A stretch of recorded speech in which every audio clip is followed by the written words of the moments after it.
Hello everyone, I am Sarvesh from Manzil Institute and our today's topic is permutation and combinations. Most of the students avoid the questions of this chapter during the exam, so that's why I'll discuss the basics of the chapter. So let's begin. Basically जो हमारा ये तो words हैं जो permutation and combination, इनके अलग अलग meaning है. Permutation का मतलब होता है अरेंजमेंट और हमारा combination का मतलब होता है सिलेक्शन. जो परमुटेशन होता है उसमें हमारा ऑर्डर मैटर करता है कि हमने किस वे में हमारा अरेंजमेंट किया है, बट कॉम्बिनेशन में हमारा ऑर्डर मैटर नहीं करता. रीजन, क्योंकि जब हम कॉम्बिनेशन करते हैं किन्हीं भी दो या चार चीजों का, मतलब हम उसे सिलेक्ट कर रहे हैं. दैट मीन्स अगर मेरे पास एक बैग है कोई, उसमें मेरी 5 बॉल्स हैं, उसमें से मैंने 3 बॉल चूज करनी है, तो मुझे 5 में से 3 बॉल्स चूज करनी है.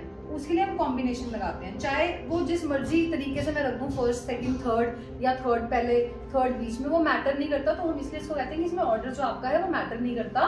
तो हमने जस्ट अपनी बॉल्स क्या करनी है, सिलेक्ट करनी है.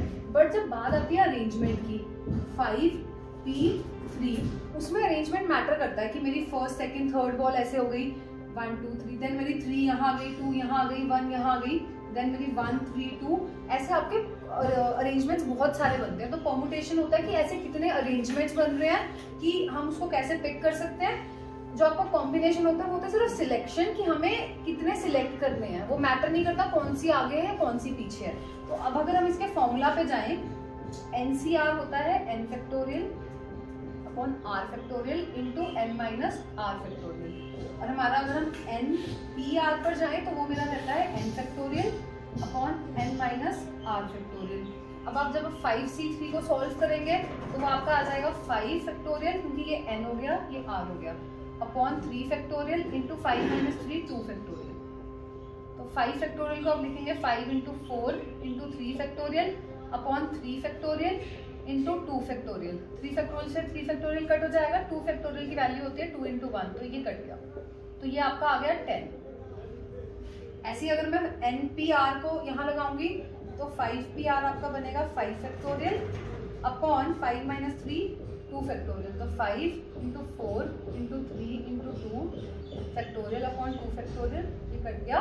ये आपका आंसर आ जाएगा 60. आपकी 60 परमुटेशंस बनेंगी और आपके 10 कॉम्बिनेशंस बनेंगे. अब नेक्स्ट इसके जो टाइप्स होते हैं परमुटेशन कॉम्बिनेशन के, वो बहुत ही ज्यादा वास्ट हैं. तो मैंने सबसे बेसिक टाइप दिखाया है जो कि आपको हर जगह अवेलेबल मिल जाएगा. तो जो मेरा इसमें क्वेश्चन है,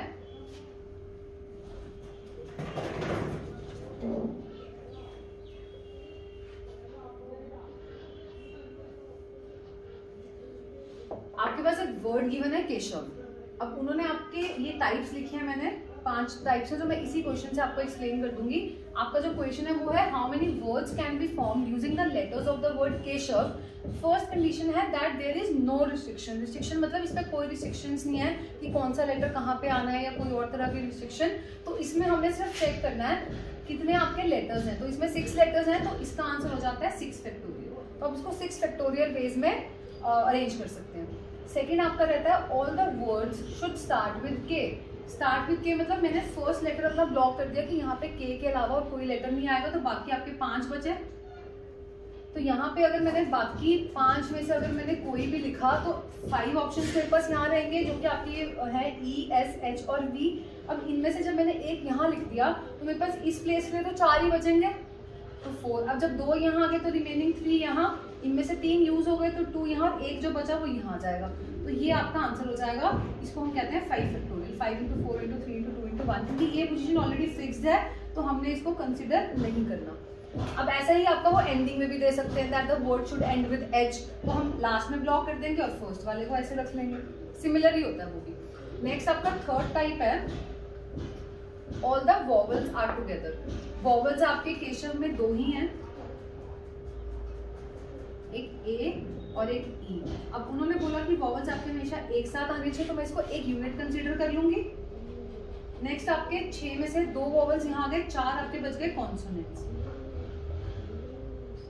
तो इन 4 को 4 लेटर्स और एक जो आपका यूनिट बना, इसको 1 यूनिट कंसीडर किया ये वॉवल के पेयर को. तो ये मैं 5 फैक्टोरियल वेज में अरेंज कर सकती हूँ. बट जो मेरे ये वॉवल्स है इनको भी मैं अपने इंडिविजुअली अलग वे से अरेंज कर सकती हूँ। तो यहाँ पे 2 वॉवल्स हैं तो मैं इसको 2 फैक्टोरियल वेज में अरेंज कर सकती हूँ। तो ये आपका आंसर आ जाएगा if all the vowels are together. अब यहाँ पे अगर 3 होते आपके वॉवल्स तो आप 3 फैक्टोरियल वेज में उसको अरेंज कर सकते थे। यूनिट एक ही कंसिडर होगा क्योंकि हमने उसको इकट्ठा बना दिया। नेक्स्ट है all the consonants are together. ऐसे ही जैसे हमने वॉवल्स का किया हम कॉन्सोनेंट्स को ले लेंगे।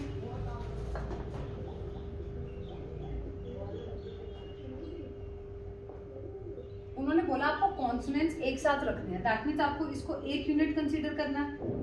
और ये 2 अलग अलग हो गए तो 1 यूनिट ये 1 यूनिट ये, तो टोटल मेरी 3 यूनिट्स हो गए। तो मैं इसको 3 फैक्टोरियल वेज में अरेंज कर सकती हूँ। बट ये जो मेरे कॉन्सोनेंट्स हैं ये इस एक यूनिट में विद इन दिस 1 यूनिट इसको मैं अलग वे में अरेंज कर सकती हूँ। तो ये 4 कॉन्सोनेंट्स को मैं 4 फैक्टोरियल वेज में अरेंज कर सकती हूँ। तो ये मेरी हो जाएगा आंसर जब आपके all the consonants are together. हमारा जो लास्ट सेट है वो है वॉवल्स आर नेवर टुगेदर। अब आपके पास आपने ऊपर निकाला था जब वॉवल्स एक साथ रहेंगे, हमने इस क्वेश्चन में निकाला था कि जब वॉवल्स को हम एक साथ रखेंगे तब आपका आंसर क्या आएगा। तो उसमें हमने क्या लिया था 2 वॉवल्स एंड 4 कॉन्सोनेंट्स 4 लेटर्स और 1 यूनिट, तो 5 फैक्टोरियल इंटू 2 फैक्टोरियल। ये मेरा आ गया जब मेरे वॉवल्स टुगेदर है।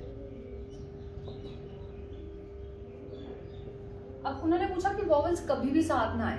अगर मैं जो मेरे टोटल नंबर ऑफ वेज बनेंगे जिसमें मैं केशव के वर्ड्स को लेटर्स को अरेंज कर सकती हूँ डिफरेंट वर्ड्स में, अगर उसमें से मैं वॉवल्स वाले माइनस कर दूँ, निकाल दूँ वो वर्ड्स आपके जिसमें वॉवल्स एक साथ आ रहे हैं, तो जो बचे हुए वर्ड्स होंगे वो होंगे जिसमें वॉवल्स कभी भी साथ नहीं आएंगे। तो आपको पता है आपने यहाँ निकाला था कि जब टोटल अरेंजमेंट्स बनती है केशव की वो 6 फैक्टोरियल है, उसमें से आप ये माइनस कर दो 5 फैक्टोरियल इंटू 2 फैक्टोरियल। 6 फैक्टोरियल की वैल्यू होती है 720 एंड 5 फैक्टोरियल की वैल्यू होती है 120 और 2 फैक्टोरियल की वैल्यू 2। तो आप 720 में से 240 माइनस कर दें, ये आ जाएगा आपका 480। तो मेरे 480 वर्ड्स ऐसे हैं जिसमें वॉवल्स कभी भी साथ नहीं आएंगे और मेरे 240 वर्ड्स ऐसे हैं जिसमें वॉवल्स आपके हमेशा साथ आएंगे। ये था सबसे ही basic type. I will definitely come up with some different questions in the next video. Thank you.